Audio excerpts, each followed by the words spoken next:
Assalamualaikum warahmatullahi wabarakatuh. Kembali di channel Ibnu Wani. Oke, pada kesempatan kali ini kita akan membahas cara kerja salah satu komponen penting pada AC, yaitu overload.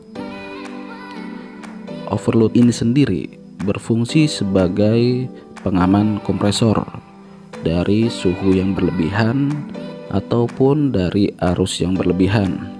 Nah, cara kerjanya, ketika ada arus berlebih atau ada terdeteksi suhu berlebih yang bersumber dari bodi kompresor, maka kontak bimetal yang ada di dalam overload ini akan melengkung, sehingga kontak poinnya akan renggang dan terbuka, dan otomatis listriknya akan terputus. Apabila suhunya sudah turun ataupun arusnya sudah turun, maka si kontak poin bimetal ini akan kembali ke posisi semula dan arus listrik pun akan kembali teraliri ke kompresor. Seperti itu cara kerjanya. Kerusakan komponen ini bisa menyebabkan kompresor AC gak bisa mendapatkan arus listrik karena dia terputus ya, dan kontak poinnya nggak mau kembali lagi ke posisi awal, ya otomatis AC nya nggak bakalan dingin.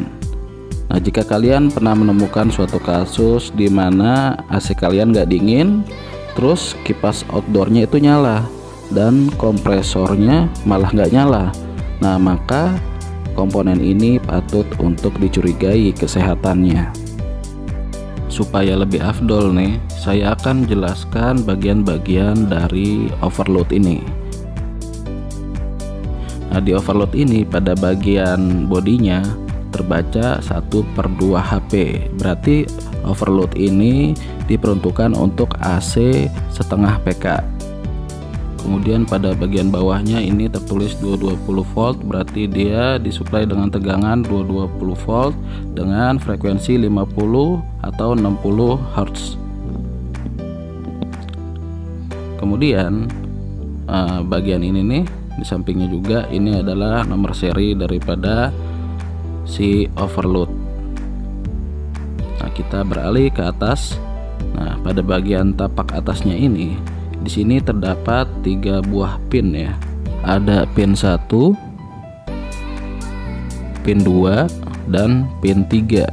Tapi yang biasa kita pakai tuh cuman 1 dan 3 aja. Yang 2 tuh nggak kita pakai. Kemudian pada bagian tengah ini yang kayak baut, ini fungsinya untuk setting trip daripada si kompresor ini.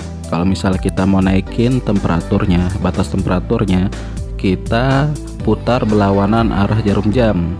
Kalau mau diturunin temperaturnya, batas temperaturnya, maka kita putar searah jarum jam. Tapi saran saya mah nggak usah diputar-putar ya. Dan sekarang kita akan coba untuk membongkar overload ini. Kita bongkar ya. Kita angkat kontak bimetalnya dan kita lihat pada bagian dalam sini. Ini pin nomor 2 dan nomor 3 ini terhubung oleh kawat. Hanya pin 1 aja yang terpisah. Kemudian ini kontak bimetalnya ya. Kontak bimetal ini akan melengkung keluar berlawanan dari posisi sekarang apabila diberi rangsangan panas. Nah, sekarang kita coba untuk demonstrasikan ya.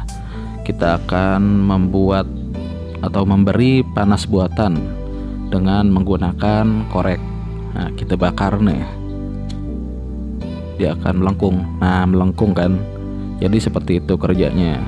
Apabila dia melengkung, otomatis kontak poin yang tadinya rapat menjadi renggang dan listrik pun terputus. Oke, di sini untuk pengukuran saya menggunakan avometer digital ya. Pakai avometer analog juga nggak masalah sih, bisa juga. Untuk selektor switch kita pilih ke simbol dioda, bisa juga ke simbol ohm. Kita pilih satuan yang paling kecil. Di sini pakai dioda ya, kalau saya ya. Kita on kan multimeternya. Kemudian kita tempelkan probe warna hitam ke kaki 1 dan probe warna merah ke kaki 2. Kita tempelkan. Maaf. Di sini terbaca suatu besaran tahanan ya. Berarti kondisinya nyambung alias bagus. Kita cek lagi kaki satunya, kaki nomor 3. Ini juga menunjukkan besaran tahanan.